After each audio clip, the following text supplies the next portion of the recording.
welcome you and all to another episode of the Global Latin Factor podcast, where we talk about, say it with me, Latino everything. Thank you very much for joining another episode and another amazing episode full of amazing stories. I've been stuttering all day today. I don't know why, but I'm going to get right. Okay, today we have a mobile notary, bilingual Texas notary, signing agent, tax preparer, wedding officiant, and also an accomplished tax analyst who is passionate about educating clients about their rights on taxes. We have Norma Jaimes and Rainbow Ocian. Correcto? Yes. Awesome. Hi. How y'all doing? Hi. Good. How are you? I'm amazing. Thank you very much for being here. Appreciate you. I'm probably going to say like 20, 30, 40 times. Well, we appreciate being here as well. Awesome. And I feel like y'all have great, valuable information to share as well as an awesome story. So let's get to it. But first, what are you doing over there? You having don't focus the camera over there right now. We're going to do a segment that I like to call Preguntas al Chile. If you have not taken the time to subscribe, what are you waiting for? Go subscribe right now. Leave us a comment. You're already here. Enjoy. Help us grow. It's free. It's absolutely free to subscribe. You don't understand how much you help us. So thank you very much if you already have. Here we go. Are you ready? We're going to start with Rainbow, and then we're going to make our way to Norma. Let's go. Preguntas al Chile, tacos o tortas? Ooh, that's a hard one. Why give me the questions like that? Tortas. Oh, we're answering the same one. Tacos. Yeah, the same one. Mm-hmm. Corn tortilla, flour tortilla? Flour. Flour. Yeah. Flour, Yeah. okay. Gorditas o sopes? Gorditas. Sopes. Sopes, okay. Mexican coca o jarritos? Damn. Jarritos. Definitely. Coca. What flavor? Piña. Piña? Coca. That would have been mine too. I Then he said know. jarritos. I was like, oh, no. I would stick with the flavor? classics. Piña goes good with a torta. Mhm. No, it really does. Okay, horchata, jamaica o tamarindo? I can't choose between horchata or Jamaica. They're my two favorite. I can't, yeah. Okay, we'll together. Have you ever mixed them to see what it? I'm going to say, yeah, I have. I actually have. So, yes, that was a dare, though. But you know what? It was good. It's a weird taste at first, but it's like sweet after, like the Jamaica taste. Yeah. So it's good. Sounds like chorro to me, baby. I seen somebody talking about mixing horchata with, I forgot what it was. I think it was like Freaking pecans? Oh, no. it was Because those are good, too. I think it was Sprite or something like that. It was mixing them. I don't know. But anyways, moving on to the next one. And what about you? I was horchata, Jamaica. Jamaica. I like Jamaica too. Salsa verde, salsa roja? Neither. I don't eat anything spicy. No? Oh, Nope. she don't. I don't. You allergic? I just don't. I rather taste all my food instead of burning my mouth. We taste it too. We just like extra. I'm like the only one in my family that doesn't That's eat so something good. spicy. Okay. I can't even handle hot Cheetos. Really? For reals, no. No way. Yeah, I cry. You cry. Like, I tear up. You know how something really spicy? Oh, my God. So many times people have pranked me like that, and I don't like it. I don't appreciate it. No. It is. Yeah. What if she was allergic to it? And all of a sudden, Yeah, right? You start telling people, I'm allergic. I know. Okay, what about you? Salsa verde, salsa roja? Verde. Verde. Yeah, team salsa verde. Menudo, pozole? Menudo. Pozole. So this one's going to be just for you. So you're from Nicaragua. Yes. Tell me 2 dishes that you are really favorite of you. Nacatamal, Uh-huh. which is the better version of tamales. Because tamales. Yes, they are. I don't care what y'all say. Y'all little tamales. And then Depends who's making them. Yep. no, nacatamal. Uh-huh. And arroz a la anciana. Okay, which one will you pick? Between those two? Oh, damn. See, I set it up. Oh, you did. Those are my 2 favorite. Even split? Can you pick? I can't think. Okay. All right, give me 2 more dishes from Nicaragua. Very typical. Gallo pinto. Uh-huh, gallo pinto. And then bonuelos. Okay. So which one will you pick of those? Gallo 2? pinto. Gallo pinto. I'm thinking that's chicken. That's chicken, right? Actually, no. Really? It's a certain beans and rice mixed together with certain spices. I know gallo pinto in Mexican is different. Like Mexican. Well, pico de gallo is Pico de different. gallo, Yeah. Oh, no. So y'all call it gallo pinto the same thing, but just rice, though, right? It's a certain type of rice and a certain red bean made with certain spices mixed together, fried. Got you. It's so good. So what's so special about the tamales? They're better than Mexican First of all, it's a whole tamales? meal. It's like in the banana leaf. It's like Oh yeah, it's banana leaf huge. is pretty good. You can make it several different ways. I actually just recently made it my first time with my cousin. We made it with chicken and pork split. Yeah. With olives, papas, tomate, chitomo, or What's like, chito? What's it's chito? the y'all call it chile verde. Chile. No. Onions, rice. That is a whole meal. It is a Yeah. full meal. It's It's a so whole freaking good. Well, you said I wish I had seen some now that I remember. You haven't. Everyone came to my house. It's been years. Everyone came to my house and took it. I barely got one. Really? Yes, because they're so good. Make sure You can make it different ways, but that's like the base way to make It it. sounds freaking. It's crazy. delicious. It sounds pretty like. Oh. It sounds huge. Okay, continuamos. Churros o flan? Churros. I don't. Flan. I hate. You don't like flan? I don't I like the like texture. Texture. I figure. Yeah, that's kind of weird. Valentina, tapatio, cholula. I Sauce. guess Valentina. No. Well, you do. So you can do that. I do one drop and then a big ass That's it. elote. One drop. More That's than that, Give me a second. I got to burp. What about you, Norma? Cholula. Cholula. She has water, by the way, in her cup. Pure H2O. Yeah, just water. Brown, the conchitas, the pastries. Do you like the brown ones, the white ones, or the pink ones? the pink ones. What about yourself? Chocolate? They do actually have a different flavor. You know that? Which flavor? The chocolate ones, they do have a little bit of hint of chocolate. And the other ones are like, I've been thinking the white ones are vanilla, and then the other ones have some weird mix. But there is a small difference. If you Google it, that's what Google takes. Google lied to me before. Google lied to me. And then tells the truth. But as far as I know, they are different flavors. The chocolates, I made them. You put cocoa powder. That's why it's You do, different. right? So it is a little bit different. Okay, so this one's going to be interesting. I'm pretty sure y'all are going to enjoy it. A conspiracy theory that you can almost guarantee it has to be true. Rainbow. I love your name, by the way. Rainbow. Thank you. Like from Nicaragua or just in general? Any conspiracy theories that you ever heard? Nicaragua would be even better if you have one. Hmm. I don't think I'd say any conspiracy theory. You know what? That the military is the one that kills our presidents over there, and they decide. And they're the ones in real power in Nicaragua. So you think, like they call it here, the deep state, somebody's actually running one in Nicaragua that is not the actual- Definitely. for sure. Definitely. There's just presidents that are only supposed to be in, I don't want to say power, but, you know, for like here they have, 4 years? Yeah. In Nicaragua, I don't know for sure, but I think it's the same time frame. And yet it's the same president for like 10, 16 years. Do they have re-elections? Yeah. So here's only 2 re-elections, 2 terms, and that's it. And then the way that my father describes everything, how the country's run and how, like my family had to leave. It's definitely the military that controls everything.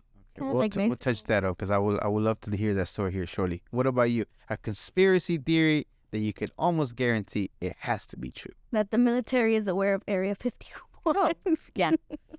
I mean, They are like- aware of it. Whatever That's they not why I have in changed mine. there Aliens is are very real. suspect. I'm pretty sure they have the chupacabra in there. Oh, yes. yeah, I probably. actually have a story with the chupacabra. Oh, my gosh. Okay. I don't know. My mom says it was a wolf, but it was in Texas, in our house, in Garland. Garland. In Garland. Wolf in Garland. What year about when the chupacabra was like a thing? No. It was back in like 2000s, I think. It's always I been a guess thing for kids. we had a goat in our house. It was such a beautiful goat. I hated that goat, but it was a beautiful goat. And I used to love like being outside as a kid. I grew up in a household of 13. So we didn't have that much space. So I would always be outside at night. And I would hear him like this. Yeah, we had a hammock. We had a hammock. Yeah. And our goat was outside and I heard this like screeching and this. It was so freaking weird. The whole household woke up and then my mom quickly got me inside.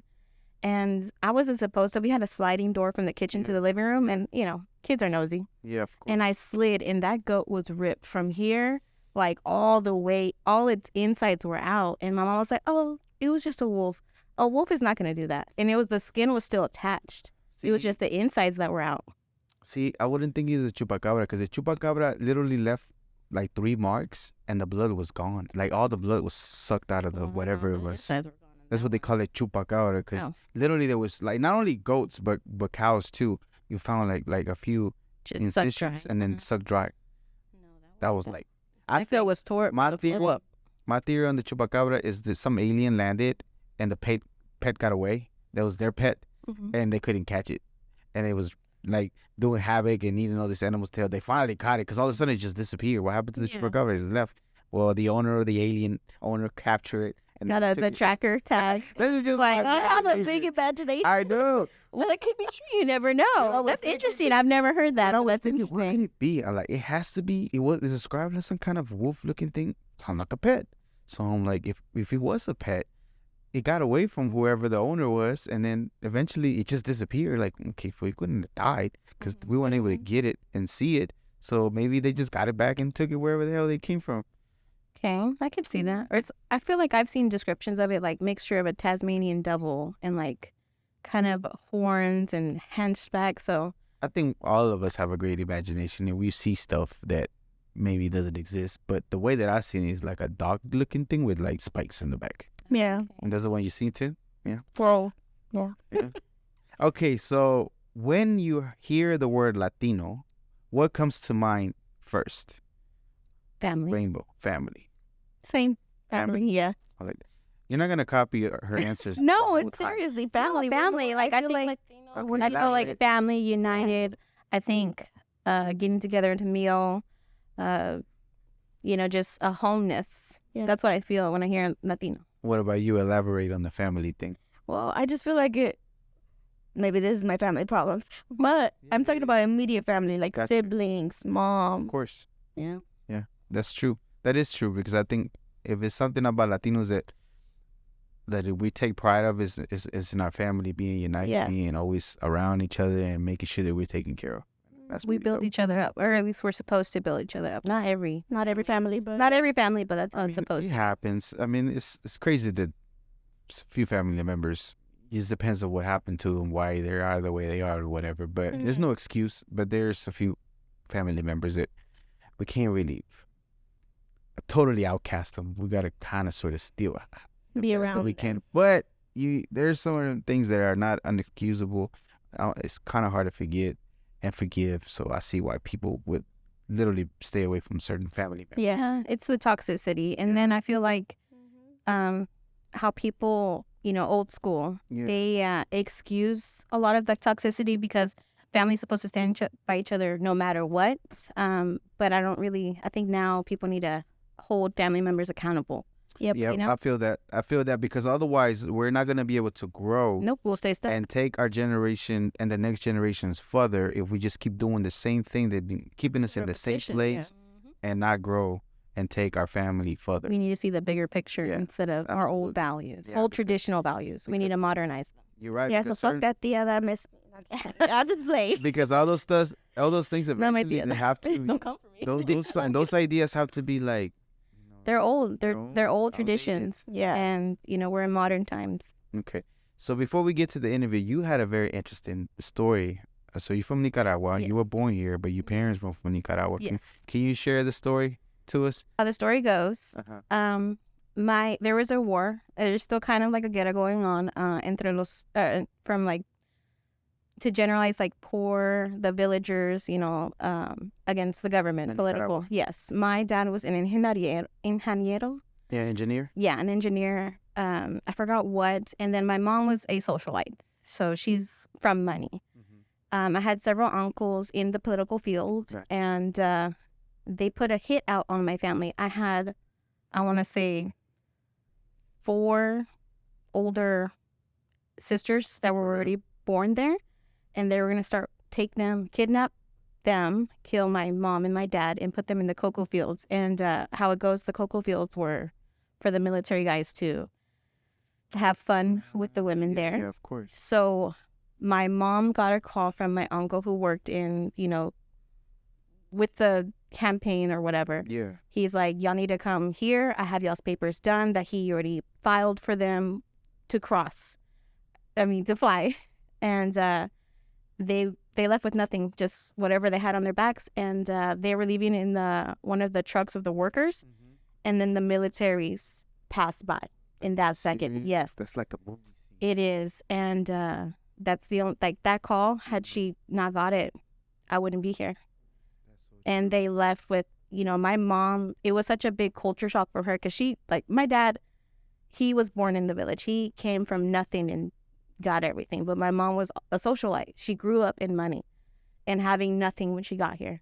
And she was a lawyer too. Like she went to school. She was a lawyer.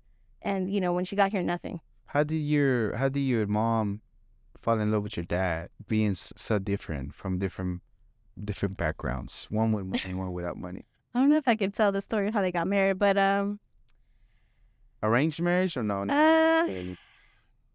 they were 10 years different. My dad met my mom at a party. My dad's dark-skinned, and over there in Nicaragua, it's very racially biased. Yeah. So my mom was like, I'm not going to be with you ever. So my dad went to my great-grandparents and were like, if you don't give me your, daughter's hand in marriage, I'm going to go spread some rumors. Really? Yes. He fought for love? Por capricho. But So- your mom went along with it, or she put it right now? Back in those days, She couldn't run away. no. And then how it would look upon the family name. Even here, my mom brought us up with those old values, like, something that used to be in my family, ponte chinita, like everything perfect, nothing to question our family. Never heard that saying. It's I a see what knicker. you're saying. Yeah, it's like ponte, like a China doll, ponte Yeah. chinita. Everything had to be perfect. Nothing could besmirch the family name. She brought us up like that here in the U.S., even though it's not really like that over here. But that was done, and they got married, and they ended up having kids. That's crazy. I always feel funny about that saying, like, ¿qué van a decir de, o proteger el apellido and different things like that. Yeah, growing up in those like rich, socialite families, like the name is what mattered more. Even if they were down on the luck, at least you had your name. And here I growing like up, the way she say, at least you no, like that's It's like not the Dutton Ranch from Yellowstone, you know what I mean? like it's your name holds power. Like if I go to Nicaragua, I know even to this day where to go, and my family name has power. And it shouldn't, because I've never even been there, but it does. It's still stuck in that old era. I got you. But certain of those values, old school, like some of them are outdated, but some of them are very, like, they were important, and I think they can still translate here. Some, not all. Some, not all. Like my mom, I feel like she would have probably had a more, not just advantageous life, but just a different life entirely had she not been married to my dad.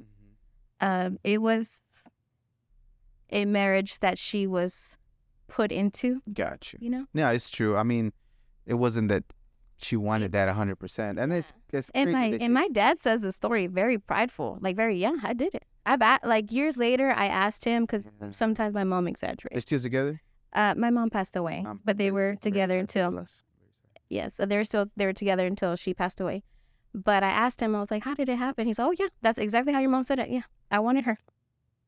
That's crazy. My dad wanted her. He got her. But how was it? Okay, so one thing that's not adding up for me. I mean, I'm pretty sure it's true. Don't get me wrong. But I'm saying he was with no money, or Well, no, at the time that they met, he was already established. He was, but he came from nothing and was that. And he was 25 and she was 15. Oh well, yeah. Yes, for He'll be one. arrested, For yes. one. Could be arrested, but it used to be back in the days. Back in the but normal, those completely customs do normal. need to be left behind. Yeah. Definitely behind. And then he straight up said, like, if you don't marry your daughter to me, I'm gonna go tell everybody that she's not a virgin. And I remember my mom would tell me, my mom told me, she's like, that she begged her parents, like, take me to a doctor, show that I'm not, that I'm still a virgin. And even doing that would cause damage to our family name. So they're like, no, like, we can't. So you have to, even if it's not true. Your pops was ruthless a little bit. Por capricho. Yeah. I mean, that he. But like, did they love each other? Yeah. Did he learn to grow to love her eventually? Yeah. Well, they loved each other. They definitely had love for each other, but it was a different environment growing up than I've seen, like, having love in the home, you know? That's true, because I guess it was, what was that movie, that 365 or something like that, when that, Like, or no, I was gonna say Life 360. Where that guy kidnapped that yeah, that's girl. that kind of like that, where eventually he grows. It's 365 or something like that, I think. You never seen it as a It's on Netflix Netflix. movie? No, what's the Somebody name? like kidnaps her So or something. the guy is a mafia guy. He kidnaps the girl and keeps her in the room until eventually she falls in love with him after like before the 365 That's days. what it's called. 360, I think 365. it's called 365 or 360 or something like that. That's on Netflix. It was on Watch it Netflix. I don't know tonight. if it's still there. I mean, I grew up. I in a mean, good but be home. ready. Don't watch it around kids. Yeah, I grew up in a good home, and they had beautiful moments and all, but you know, It was it's different times, something. too. It's different times, and then someone being forced into a marriage that they didn't want That's true. at that age too. Yeah, that's true too. There's really not a lot of saying that you had. No, and then over there, like girls or women don't have saying. Like she's, And that she was can- put and into it. Not only that, but a rumor can put you in that situation that you can't, even if you want to go to the doctor to discredit, You can't. just by that act alone will put you in a weird situation because for your name, like your name, your whole family's name. It would tarnish everyone, not just everyone in the family, and that's crazy. And over here you get to the United States, if you want to change your name, Okay. you pay a few thousand and your name's changed. Okay, what about you? So you're in Mexico. You were born in Mexico. You were brought here as a baby? Baby, yeah, when I was like 7 months. 7? So you have no recollection at all whatsoever. No, but I recently went to Acapulco because we're from Guerrero. So that's where your family Well, it's originally? about 6 hours away from Acapulco, but we went to the tourist area because it's bad over there. Yeah. So it was nice. Yeah. It's very different than here. You see people with guns just like standing like it's normal, like military You're guys. talking about in the actual resorts? No, everywhere. Everywhere? Like in the whole calles, everything. That's crazy. Yeah, they just stand there like it's normal, and people just walk by. It's very different. That's It's how do you- normalized over there. Yeah, Yeah. but it is normalized, but it's not okay. It shouldn't be. Normalized, but how did it make you feel to see that over there like that compared to the way that we have it here? I think it made me more sad to see, like, okay, hopefully people don't get offended, but you see here young people that are like Americans asking for money and stuff. Allá si ves un viejito, like they're selling snow cones, they're selling keychains, they're selling whatever they can to get their money. And you see them with no shoes, or you just see them like they look really humble and poor. And it made me feel sad. Like I would be like, just keep the tip. Sometimes I would just be like giving them money. I'd be like, I don't need it. I don't need anything. Just here. But they're willing to go out there and get it and That's what I'm hustling. saying. Yeah, like, they're- what about the gun part? Seeing people with guns all over, how did that make you feel? At first, I was like, okay, so we were walking because over there's what we call combis, so like buses. Yeah, compi. But we didn't get familiar because I went with my husband, so we weren't aware of the situation. We were just walking to gas stations, walking everywhere, and a truck de la ¿cómo se llama? ¿Cómo le dicen la milicia, policía? You know what I'm Los talking policías federales. about? Federales. Yeah, Okay, los federales. they just pulled up like Federales. a full, like a whole truckload in the back. They were just like standing with their guns, and they just came out running. I was like, oh shit, we're in the middle because we were like right here, like right next to the truck. Yeah. So I'm like, oh fuck, like what do we do? What do we do? And my husband was just like, just keep walking, act normal. I was like, all right. So we went to the gas station. We got a little 40s. We were gonna go drink at the Airbnb, and they were just standing there, and it was kind of scary. I'm not gonna lie, it was kind of scary. And it's normalized. It's No, normal. in Nicaragua, I remember one time my dad came back from visiting because he goes very often, as much as he can. So he doesn't have a hit anymore as far as like. No, it was Any on my kind of mother's trouble? Oh, on your mother's because, side. like I said, my dad came from the Okay. bottom up, but my mom's family was a socialite. But no, even on our moms, we don't have that. That Okay. was more back in the day. He was there. He was going down in Leon, which is the capital. My mom's from Leon. He's from Managua, and he was like showing me a video of the capital, and out of nowhere, all you see is like a Molotov cocktail, and he didn't. For He just real? kept going, just like normal, like nothing. And I was like, "Papa, like, enséñame eso otra vez." He's like, "Yeah, eso pasa siempre." I'm like, what the heck? It's so normalized that Yeah. the corruption, the destruction of Latin communities. I feel like it's like, You know, it's just it happens. You gotta move on. It shouldn't be, but it is. And when you came back to the States, how did it make you feel realizing all the stuff that safe? I felt safe. Even with all the how people see it as not being too safe and what kinds of crazy stuff supposedly that happens here, which there is some crazy stuff, don't get me wrong, but compared to other places in the world, we're pretty safe. Well, We're more sheltered from it. That's yeah, too. that. Because over there, I mean, so we met my dad over there because my dad, it's a whole story with him. Like, he went to jail, he got deported, all that shit. So I haven't seen him in a long time because he built his own family. And so he knew his way around because he has that Pueblo accent. Yeah. But as soon as he left, because he was only in Acapulco for a couple of days, and he left, and people started trying to scam us. Oh yeah, they'll take your money. Yeah. I mean, they're hustlers. Everywhere. You gotta make their. Yeah. Any touristy place, they know that you're from, you're a freaking tourist. They're gonna try to take you for some.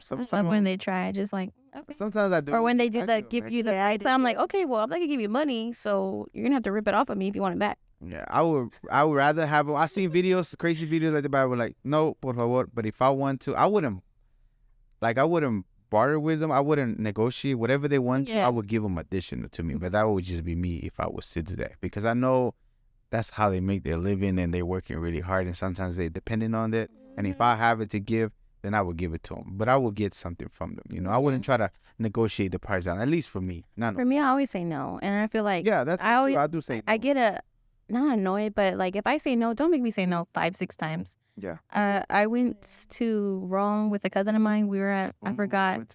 You know that fountain, the one that's in the Lizzie McGuire movie? Yeah. We went there, so many tours, and there's this one person that literally, he just kept like, I'll take your picture, and we're taking our own picture. I was like, no, I don't like to be touched either. And he was like, oh, I'll take, you already know. I'm like, if you touch me and ask me one more time, I'm gonna punch you. This rainbow's gonna turn to like I'm a pacifist, but I also respect space. I'm like, I did boxing for years, bro. Don't get me there.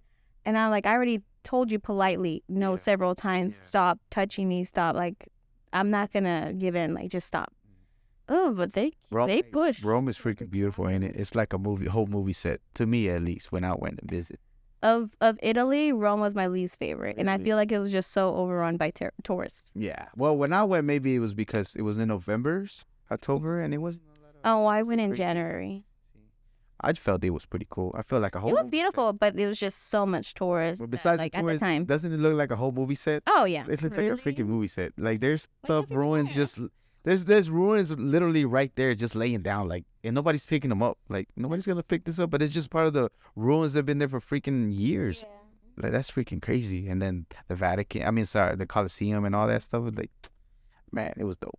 I like it. It is it's very life changing whenever you see it and you get to touch it. Yeah. Wow, you're gonna definitely do it. Okay, so let's start. Thank you for being here. I appreciate it. Did I get everything on the intro correct? I didn't want to make sure. Okay. So in 2020, you took something happened to you that you saw that you wanted to make a difference as far as notary. What did you notice? What did you saw? And why did you wanted to become a notary? So I had to get some documents notarized, and I called a lot of places around, and I don't know, they just didn't seem genuine. So I was like, what if I start a business? What did you hear that make you think that they weren't genuine? Like they weren't willing to go to help you because they heard something? It's because there's too much with notaries. Like there's too much to even talk about, which I shouldn't even talk about because people are going to do it regardless. But just like scamming wise, it didn't seem legit. Gotcha. So I was like, I'm just going to start my business. And I did.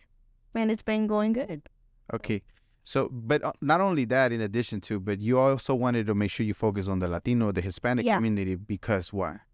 Well, because most of my family doesn't, my tias don't speak English much. Most of them don't. And I've noticed that a lot of people, it's mostly English speaking, so I want to focus on my people to help them out.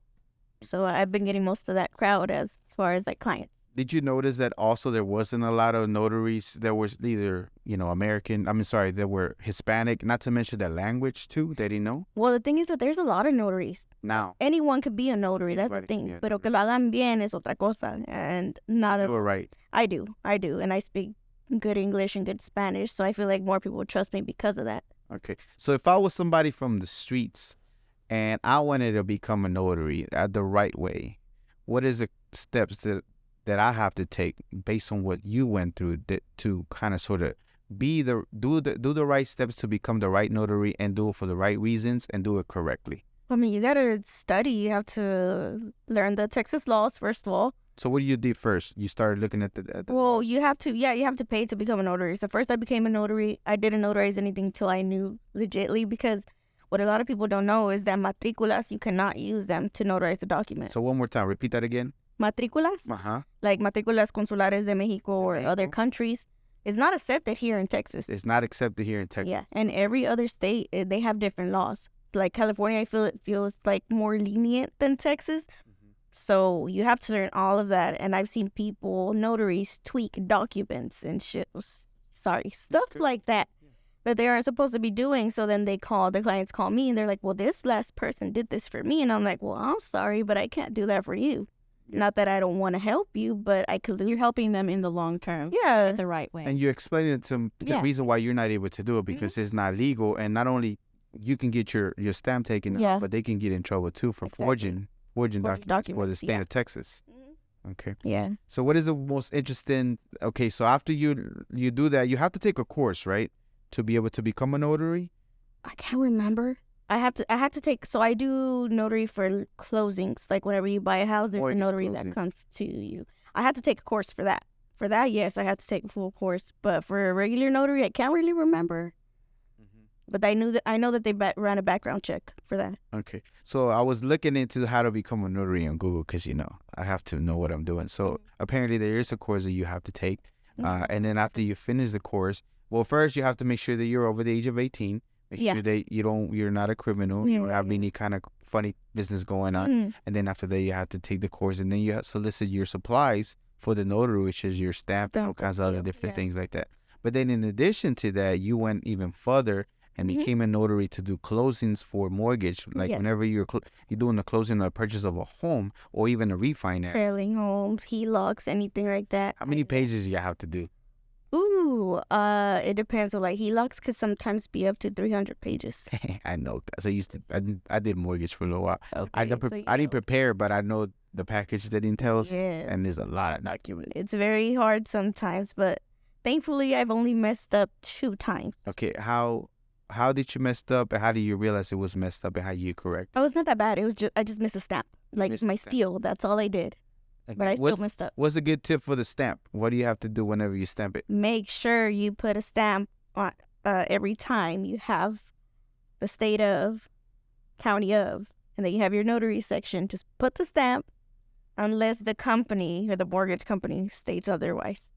So you got to base off what they want, how they want it. Well, some specify what they want, but the ones that don't, I just be like, boop, boop, boop. I ain't messing up again. You do have to stamp it and hold it a couple seconds and then pull the technique. Yeah. I'm just saying that because people will be missing. Because it has to be able to be legible on whenever you print it out. Yes. So whenever you make copies of it, that stamp still has to be very legible. See how I did my homework? Man, I'm ready to become a notary. YouTube just does everything, huh? No, not everything, but I know there's other stuff that you have to do and things like that. And I know there's a responsibility that you have to take. Like, what are some consequences for you? Really, like, let's say you were not one of those good notaries that does it, that correct things. What could be the consequences for somebody doing it the wrong way? Hello, quickly jumping in to let you know. I know that you are enjoying the show, so go ahead and subscribe, hit the notification bell, and now back to the episode. Well, you can get fined. That's why you have to have insurance. And the fines are? Hefty. Yeah. It depends on what mistakes you do. For general notary, you have to have a different insurance. And then for loan signing, which is what I do, you have to have another insurance. So you have to get insurance in addition to insurance? 2 different ones. Okay, explain to me the only thing that lost me on the things that I was learning on YouTube was the freaking bond.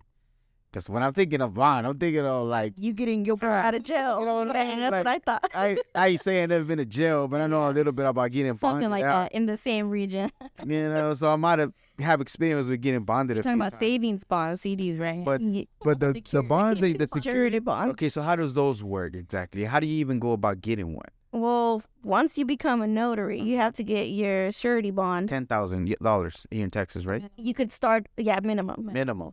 And then for notary, it starts off, I think, at 100,000, but I have my 1 million insurance. And how much you have to pay for that?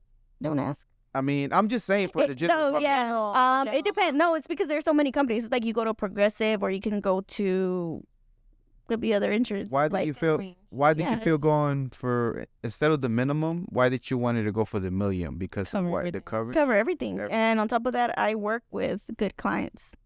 I work with good title companies with higher clientele. higher clientele, like $1 million homes and stuff. Okay, so I don't want to get into your business, how much you pay, but it's like you don't have to pay the $1 million. You have to pay them The the insurance minimum. a certain amount. Yeah, I think the minimum is like maybe, I think 50,000 or 75. I don't know because I never got it.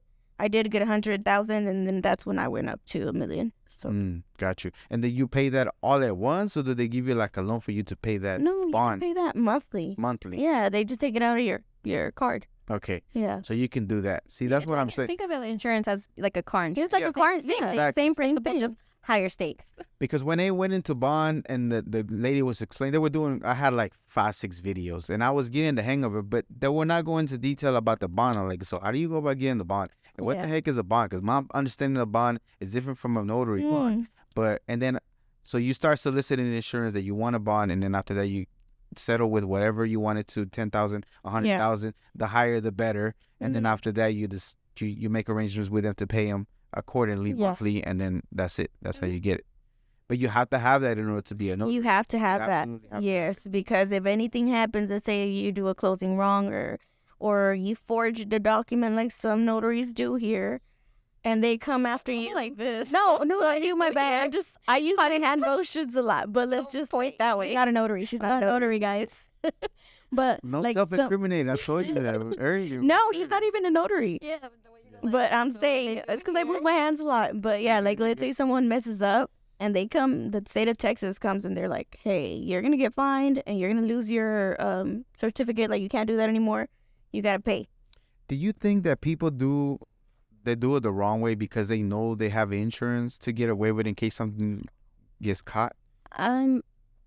I'm not sure how, I don't want to quote on notaries, but like in tax fields, they do it because they can get away with it. They can take advantage of people. Like, they can say, oh, I'm going to promise you this and this and this, and it's going to be $500, $800. Give me the money up front. They do it the wrong way, and they're not liable. It's now the client. And so they're gone.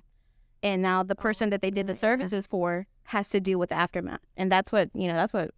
We'll get into your tax part. But here then, in I a mean, second. We both do taxes. Yeah. I feel like everyone does it when they do it crooked because they want to benefit. We've had those calls before. Yeah. Okay, we'll touch on the Okay, tax sorry. here in just a second. Let me get done with the notary part. Okay, so for Latinos and for Hispanics, what is the most challenging part? For them to understand the matriculas are not allowed, or just for them to go through the process of explaining the documents? Because I know for a fact, working in the mortgage industry with Latinos, it takes twice as long for you to explain a document, or even get them to understand what is the document that you need or the reason why you're doing it. Look, whenever first of all, your job is not to explain the document. Your job is to get it signed. Yeah, but I'll go over some information. Like, well, with closings, I do.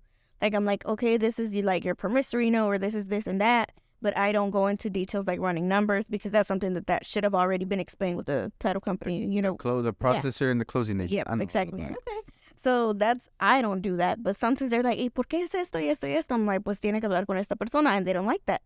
But for general notary in Mexico, a notario público is completely different than a notary public here in Texas. And that's where a lot of people get mad at me over the phone, because they're like, pues es que tú tienes que hacer el documento, and I'm like, no. You're not able to generate documents. No, we cannot. Here at all whatsoever. Texas at all. And people have done that before, which they shouldn't. But yeah, that's where they start tweaking stuff, and I'm like, oh, yeah, no.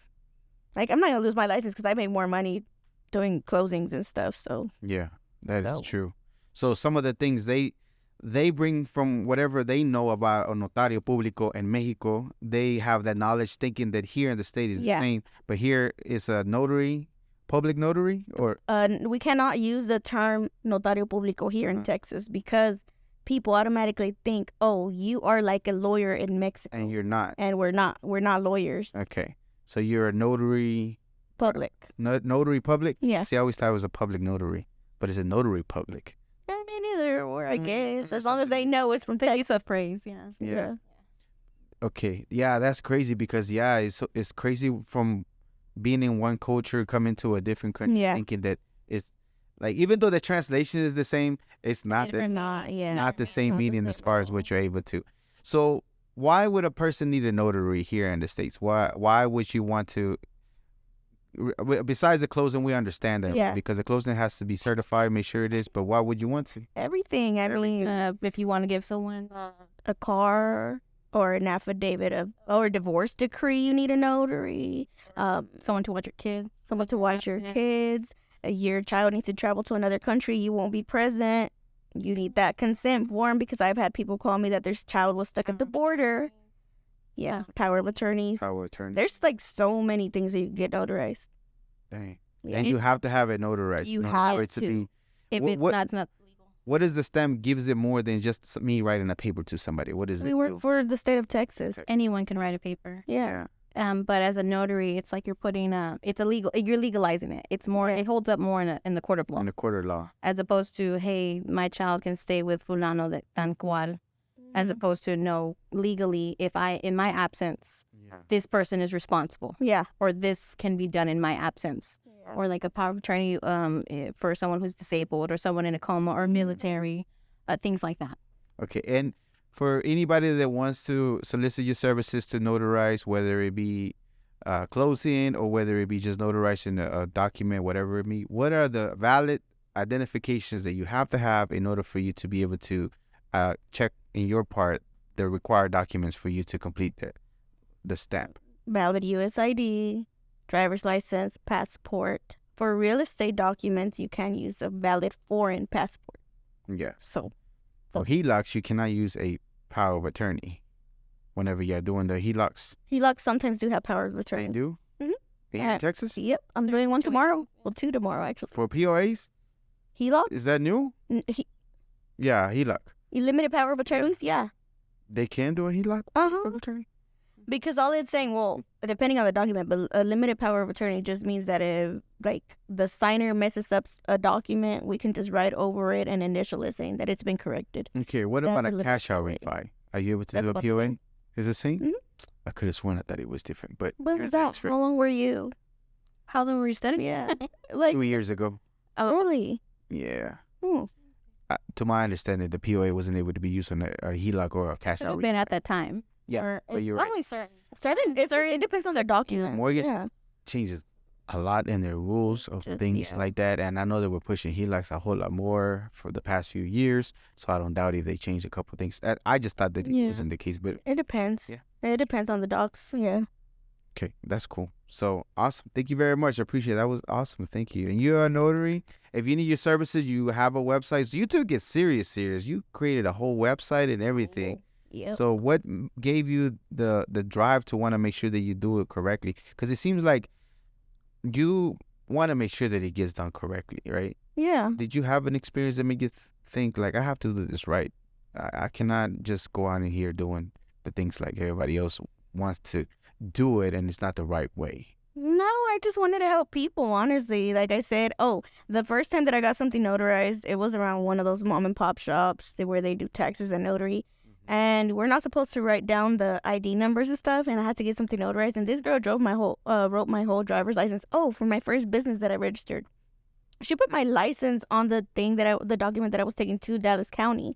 And the lady's like, you got to take that back. She cannot do that. So I think that's when I started kind of getting involved. I'm like, okay. That's not cool. Yeah. That is not cool.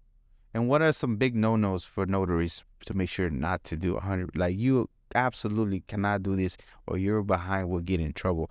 That some people might see as like, it's not a big deal. Using a matricula. I And would printing out say. documents. And making the documents. Making for the them. documents. Like, they type everything down for them and then notarize it after. You can't do that. You cannot do that. You'll get in trouble. Make sure you do the right thing if you're going to be in a notary, because it is, from my understanding, it is a profitable hustle, and there is a lot of notaries, but I mean, They won't make it unless they're likable. that's true. I mean, Let's it sounds wrong, but it's true. Like, you have to have a customers. Yeah. So you have to have, not in addition to just having the stamp, if you don't go out and have a nice personality, be friendly, have good customer service, Yeah. then they're not going to, You have to get people's trust. Yeah. Will not do that. That's true. Thank you, Lord. I Okay. trust you. What did you say? I trust you. So y'all have business partners, correct? Yes. Yes. Okay, so, and then the business is the same one that y'all have, or you have a different business? So you, We Okay. piggyback. Yeah. okay, so let's go with you, Rainbow. I like that name, by the way. Did I say that already? Yes. Arcoiris. Yeah. How did you? So you started when you were 18 years old. You started doing taxes with a company, Yes. H&R Block. They were actually the first people that ever started doing taxes for other people. Yeah. Before H&R Block opened, everyone was required to do their own taxes. But the IRS, don't quote me on that. I'm just saying my opinion. Your opinion. They purposely kind of make everything complicated. You know, the language, the legalese that they use. It's hard to understand for some people. So that's when the creators of Block They do that. What will be the benefit of them doing to penalize people to get more money out of it. You know, you make some mistake, oh, there's penalty, there's a fine right there that you now owe them because you just simply didn't know or didn't understand. Or you filled something out in the wrong way. Or you fill something out and you send it off to them and then they're like, hey, you did it wrong and now you filed late. So now there's multas, there's fines, there's fees, you know? That's the only reason I could see why someone would make it so complicated. There's other countries that they do their taxes for the citizens, you know? But Really? yeah. Which Canada, one? Europe, Wales.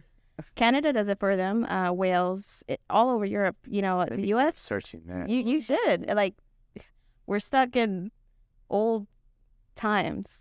You know, the U.S. is you're supposed. How I see it, you should only do your own taxes if you have your own business where they don't know or they can't account for your money that you're making. You know, that's when you would report what you made. But you know, the U.S. doesn't do it like that yet. So H&R Block gave you your first. Why did you want to get into taxes? Actually, I didn't. I did it. It kind of just came to me. So I was working in my family's company for appliance repair. I met my close friend, Anna Karen, and for about 2 years, she was like, the county is the same as H&R Block because she worked for Block. And she was like, you should just come and you'll make money. And, you know, I was like, no, because people are weird when it comes to their money. And I was like, I don't want to get involved. She's like, it's the same thing. It's accounting. It's the same thing we're doing here. Just do it. And so then she's like, you know what? Why don't you just get certified, take the course. If you don't like it after the course, then nothing gained, nothing lost. Yeah. And I was like, well, after 2 years, when I finally did turn 18, I was like, you know what? Fine. Let me try it. And I loved it. I love numbers. You do. And so I started working with Block with her. And I liked helping people. I liked helping them understand their benefits, their credits. And, you know, when they're having tough times, they're like, man, we really need the money. I understand that. I come from a large family. My parents did everything on their own. Yeah. And they need that additional income at the end of the year, you know? And that's how I kind of got into it. For years, I was with Block. I love the education. But I was what they considered an ace in the H&R Block. So I went to whatever office wasn't making money. I would be sent there so I could raise the income amounts. But so you got really good. Oh yeah, I'm not a math whiz, but math Whistler. whiz. Huh? But if you give me the formula, I got it. I love numbers. Yeah. I didn't think I was gonna love it as much as I do. I could sit there and do it all day. Really? Yeah. Especially right now. Well, I do. Exactly, yeah. I like it. I like helping people. I like people, you know, when they're like, damn, they didn't expect to get this or they didn't know they could qualify for this and they get what they needed, you know? Okay. That's what I liked. That's dope. So you, without realizing within, it was a little bit of love for the numbers, but more satisfaction for the fact that you can get somebody truly the most out of their refund. And I like some people advertise, especially right now. A lot of people advertise, have false advertisements. That's something I hate with a passion of 1,000 burning suns. What is the most leading part about that? You know those little signs that they have in the corners where for one kid you'll get $6,557. That is not true. There's actual colors like that? Yes, and that is so misleading because that's not even accurate. It's and it's not illegal to do that. It's not, because technically they can get that, not just for the top tax credit. It's for other credits that they add on. But people will come to me, well, how come over here they said I'm gonna get this much? I was like, because they're doing it wrong. They're misleading you. I'm telling you, this is what you're gonna get, and this is all on the IRS website. This is the credit, child tax credit. This is how much you'll get for this per kid. Then to earn income credit, you know, it all adds up together. Yes. So you bring the receipts instead of just because like you said earlier, it's their money. It's their money. Get funny about their I money. treat it like it's my money. Yeah. I wish it was mine. Some of these people begin a lot. But it's important for you to make sure that because you know that people get funny about their business. You need to show them what the other person told them that might not be 100% compared to what it shows on the IRS website. Not that you just and they're over pull here, it out. and they're over here thinking that they're either entitled to more when they're not. Yeah. And then they're looking at me like, well, you must not be knowing what you're doing because you're not giving me this 6,000, this 10,000 that these other people are offering me. I'm like, yeah, because they're doing it chueco. So if they go with the other person, that they decide, because whatever you show the receipts, they don't like it, they need the money, they go to another person. What are the consequences for them going to that person not doing it correctly? Chueco will be wrongly. Look, what I tell people is, She stood up. yeah, Oh, yeah. I can get you the 10, 15 you want, 15,000. I know how to make it happen. I can take your 500 you're going to pay me, and that's after that, I'm gone. That's not my responsibility. When the IRS, they might not. They have up to 7 years to audit you. You may be lucky and never get audited. But when you do get audited, which are the chances more than likely, not only do you have to pay back the money, you are fined, and now you're disallowed every credit for the next 7 years. And your 1040 is going to be red flag. Everything's going to be looked with a fine-tooth comb. So now it's more complicated for you just because you wanted a little more than, what you were owed. And it makes me so mad because so many people get taken advantage like that. I had one client a few years ago who, because she didn't work, never worked a day in her life, but she had 2 kids. So she went to a mom and pop shop. I always call them that, those little tramos. And she was like, I have 2 kids. So she was getting back $9,000, $10,000, $15,000. What they were doing is they were creating fake W-2s saying that she went to school, she had a business, all this, so she can get the max. And then after a few years, she was audited for 3 years. So she owed the IRS $35,000, and she came to, at the time I was working at Block, she came to Block, she's like, I don't understand why I owe, then she tried to call the lady that she did it with for years, ghosted, blocked, couldn't even go find them at the same location. And they put that she prepared her own taxes and she didn't have any of her information. So I was like, I had to help her set up a government account with the IRS and get her tax history. And I was like, well, did you work at Ulta? She's like, no, I've never worked. I was like, you've never worked ever? She's like, no. So how did you file taxes? She's like, because I have 2 kids.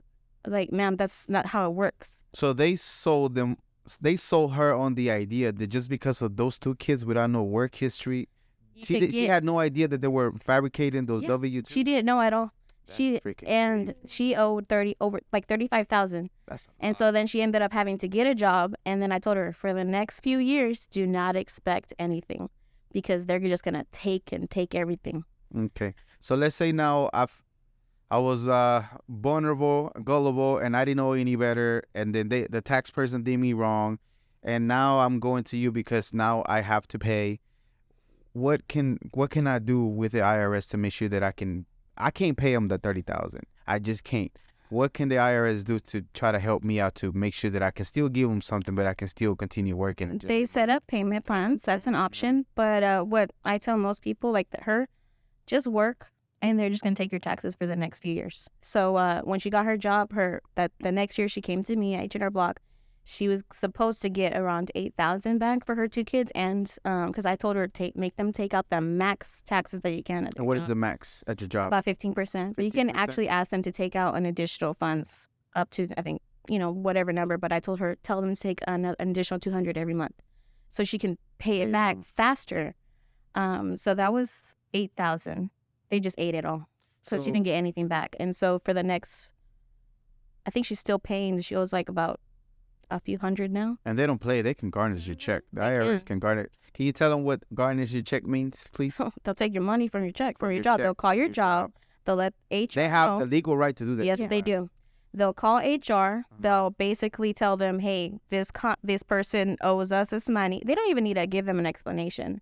But how it happens is from now on, you need to take this from their check, and it's going to be kind of like transferred directly to the IRS. And you'll see it as and there's no way to stop it. There's no way to stop it unless if you get lucky and an IRS agent feels good during y'all's meeting, they're like, okay, well, we can set up a payment plan and reduce it. But would an attorney try to help you to try to fix that and try to cut you some kind of deal?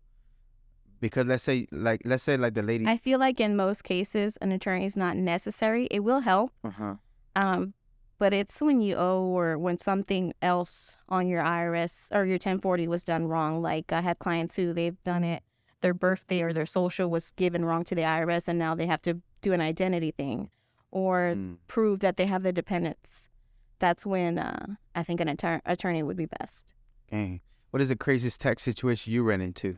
Well, I just started doing taxes. You just started? Well, I've always been doing my family's taxes. Registered this year, so nothing too crazy yet. No? I think she's seen the crazy stuff. Yeah. Oh, I've been doing it for longer. Yeah, she's been doing it for longer. Okay, so not only you're an actual CPA. Yes. So what led you to want to expand your education and get from just doing the tax certification to get an actual go into CPA? I wanted to branch off from H&R Block because I was going to different offices. My main office, they don't pay us commission. They pay us hourly. That's their thing. Oh, that's why we'll pay attention to our clients. But they do give us kind of like a commission-based award system. So it's still, we want you in and out, in and out. Now, I have my own clients who I always put my notes so I can remember. You know, this guy has this going on. He has this dependent. We're going to think about this. I had a gentleman who he was upfront that he was going to have cancellation of debt, which the IRS considers as income for some reason. Yeah. You hear those? And he told me that he was doing like a few. So for a good 2 years. So I put in the notes, he has a cancellation debt. So he's not going to get anything back for these 2 years. And as the person who goes to multiple offices, I always tell them, schedule my clients or let them know what office I'll be at. Or I'll just go and do them the day I'll be there. And someone new was like, no, I want the commission. So they lied to him saying I was no longer working there. They did his taxes. He was going to get back, according to them, $1,208. And so he did it with them because he's, I get more than with Rainbow, right? About a month later, towards the end of the season, he's like, hey, he calls me because I do give them my number. And he's like, hey, Rainbow, I just got a letter from the IRS saying that I owe them money. I was like, but you haven't came in to do your taxes. He's like, yes, I have. Oh. And I'm like, that's what? He's like, they said that you don't work there. And so I went back and I see it's in the notes.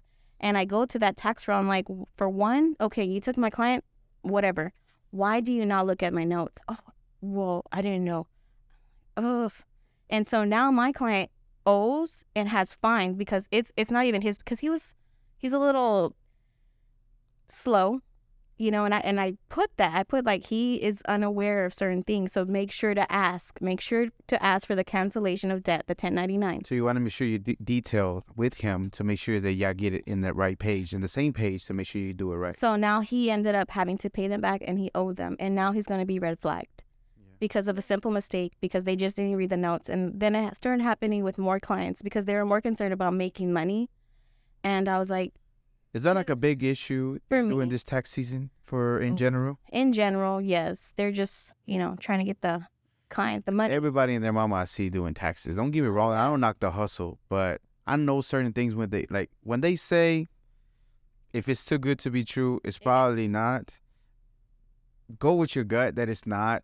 I mean, the taxes, it's funny as it sounds and it's crazy how this country, we're fighting against taxes. They do make sense because they do provide great services for the things that we need. Some certain people, maybe you don't agree with Mike, but I'm saying certain things are needed, right? No, the taxes we pay for the year, yes. That they're actually fun. The extra stuff, I don't agree with, but as far as the regular stuff, it does. As all I can say to that is a tax pro, an experienced tax pro, and a lot of will say we're not supposed to pay taxes. At the year. And then those taxes. I don't want you to get in trouble, but I've seen the same video you've seen as far as. On this one. But yeah. I seen the same video you've seen about the reason why we're not supposed to pay taxes. Yeah, we're not. But I feel like a lot of people take advantage and they're uneducated, and it's just they don't care. Like as I've seen people, even at Block, they just want the money. And it's easy. It's easy to get someone, tell them, hey, you're doing this and do that. And then all other things, another issue is they don't even give them the right information because it gets complicated. Like I had a client who she didn't know that she can claim her disabled son. that she's been taking care of all his life because he is disabled. Because then they don't take their time to like, okay, who are you? Because I like to sit and talk. Okay, tell me everything so I know what I can do for you, what you need.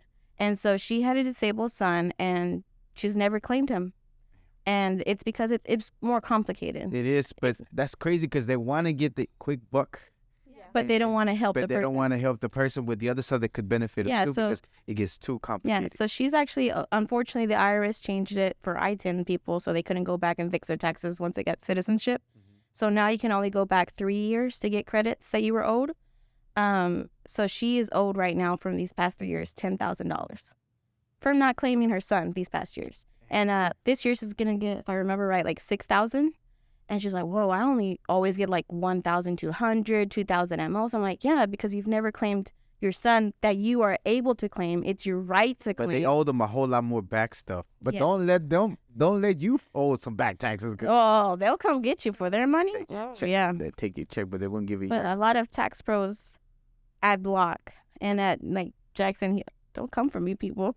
They don't sit there and like, hey, when I worked for them, I didn't care. I'm getting paid the same rate hourly. I don't care about the commissions. I'll sit there and talk to you all day, you know? Do you think because it's not that they don't want to, it's because the lack of knowledge and training? Like you have a We're trained very on Block. They have so they have courses. Like I have all my certificates that I gained because once I wanted to leave, I was like, okay, I want to leave, but I'm gonna get everything that I can get, all the knowledge. As long as you work for them. There's so many courses. So military taxes, stocks, bonds. Military taxes, no. Depending if they're on active duty, it's a little different. But no, it's simple, step by step. The formula, everything's there. It's just a lot of reading and a lot of LES, they call it? Oh, the LES, the document, the pay stub. Oh, never mind. I'm thinking of something else. You're thinking of something? Oh. Yeah, okay. Stocks, bonds, everything's there, and everything's on the IRS website. It's just reading and educating yourself. And then with H&R Block, as long as you work for them, you can get all these certifications for free and all the classes and all the coursework for free. So I was like, I'm going to get everything I can get before I go. Okay, why did you had a feeling of helping the people, like Latinos more, that you had like a passion to make sure that they were taken care of? Why? I come from immigrant parents and I saw them struggle. And like I said, I come from, I have 13 siblings. They did it on their own. My mom and my dad, and we worked, we started, I had my first job at 12 with my family. We were saying, on the side of the road, selling, the garage sales and the birds. And we had a tramo Garibaldi Bazaar. My family started a appliance repair company that's huge now. And I see how people try to take advantage of people who, like my mom, she only spoke Spanish. She refused to learn how to speak English because she was always convinced we're going to go back to Nicaragua. And as a child, you know how you translate for your parents. People try to take advantage of us or of our people just because we're different. And they don't know the language. And that just, for no reason. It's, I hate to say it, but it's just, it's effed up. For no reason. Yeah. And I'm very passionate about helping my community for that reason because I saw my parents struggle. That's awesome. Appreciate it. Well, we are running short on time. However, I appreciate everything that you shared with us. Thank you very much. Not only in addition, before I let you go, you also do CPA, but so you deal with bonds and like self-employed and all that as well, correct? Yes. And the I-10 for an illegal, they can use that to file taxes, yes. to work and to file for their taxes, but they don't get anything back. Oh, unfortunately, no. It only gives you basically the additional child tax credit or additional dependent care credit. Okay. It's not, super beneficial, but also people use it for I-10s to get their citizenship. But no, they don't really get, how a regular citizen would get like 5,000. So for people that keep saying that, or certain people say they're stealing your jobs or whatever, those taxes that the people use for the I-10 that they filed, they don't get that money back at all, right? And that goes and stays with the government. Yep. And you know what I loved when I was getting my certification as a CAA, what I learned is not only does that go to a undisclosed like federal agency, unfortunately, they know how many undocumented immigrants are here, and you know how ICE codes pick people up from their houses or their jobs. How do you think they know? It's because they file taxes, and they have, you know, how that we don't know how many people. Oh, they know, and they use. They know where they are. That's how they pick them up, unfortunately. So it's a. But that money would disappear if they get everybody that they're not supposed to be here. Yep. Right? Yes. That's sad. That's for another day, but man. All right, so we're gonna go ahead and end it. I appreciate you very much sharing what I have. Real quickly, social media. Where can they reach you out? Where can they book? Like, you know, get you as a notary, or where can they go for you to review your business? Well, for me, Rainbow Prison Services. My number is 972-674-9561. And me, you can find me on Facebook and Google, Norma J's Mobile Notary and Tax Services, 214-215-7796. And shout outs. Any shout outs do you have? Start with Norma. All our friends and family that have supported us, they be sharing posts and stuff. Yeah, that's what's up. But anytime I see a notary, you have, before I let you go, you have a shirt business that you started in the pandemic. So you saw that the masks in 2020 were like not at all very cute. Yeah. And you started doing masks, and they were in high demand. And after that, you started getting into shirts. Shirt embroidery. And she made me this amazing shirt, package and all. All our guests don't have to bring us shirts, but if you have to bring us a shirt, we appreciate it very Now much. the standard has been set. The print looks amazing. And so that's another one. So not only your family is got like an entrepreneur spirit and you being continuing, but you too. Not only you have your notary business, but you have this other business that you do that is a shirt, which again, it looks freaking beautiful. I appreciate it. Thank you very much. You didn't have to. I told you you didn't. I know. I'm not charging him, by the way. Oh, but she did put me a paper so I can go get her notary services. I'm just kidding. Well, there is instructions because some people don't know how to wash their clothes. That's really his. That'll be me. No. Vitamin bill. Oh, is that my bill? They pay me like a month later. Thank you very much. I appreciate the knowledge that you have. There's a whole lot more things. If anybody wants to have questions, again, y'all have your social media so they can answer any questions. It seems like y'all be helpful to, sit with a consultation or whatever the case might be. So yeah, and I do free consultations on the phone. I do upfront pricing, all on the phone. So we're not. I don't want to go there because I know a lot of people they'll give a quote and then when you get there, it's like, nope, not me. It's what I tell you on the phone is what's gonna be. That's what it's gonna be. Okay. So what is, we're going to start with Norma. What is an important lesson that you learned in your business, whether it be notary or it be the shirts, that you would tell your younger self that would help somebody else? Your prices are your prices, and that's including for family and friends. Don't try to give them no discount just because you're cool with them, because that's how you eat and that's how your family eats. And they got to respect that. If somebody says that you're a friend, don't tell yourself. The homie hookup is a freaking horrible thing because it's not. They're not respecting your family. You will always post strangers will support you. Yes, strangers support friends more than your friends and family. Yeah. That is because that's not cool at all. Because that's how you make your living. That's how you provide for your family. Like they have to respect that. You have to be able to willing to pay the full price for them. That's not. Hey, give me the full price for that shirt. Yeah. Got you. I was willing. No. Didn't I say that was a exception? No, right here, Carlos insert screenshot. I told her I will pay you for it. No, I know you did, but I told you no. It was a gift because you had us here. Appreciate it. But here's the bill though in the back. My invoice. It's gonna have to. Okay, what about yourself? Same question. What is an important lesson that you learned in the tax business that you would tell your younger self that will help somebody else? Explain everything thoroughly for one, and don't take it so hard when they leave, because I have for this year, unfortunately the IRS changed because they're trying to get that pandemic money back. They changed the child tax credits and the earned income credits amount and phase out, and I've actually personally lost clients that I've had for years because they're like, oh, you're not doing it right because last year I made the same and how come I'm not make it? Don't take it personal. Like now I don't, but in the beginning I did because I'm like, I know because I started so young and I've had someone look at me and say, you're just too young to handle our taxes.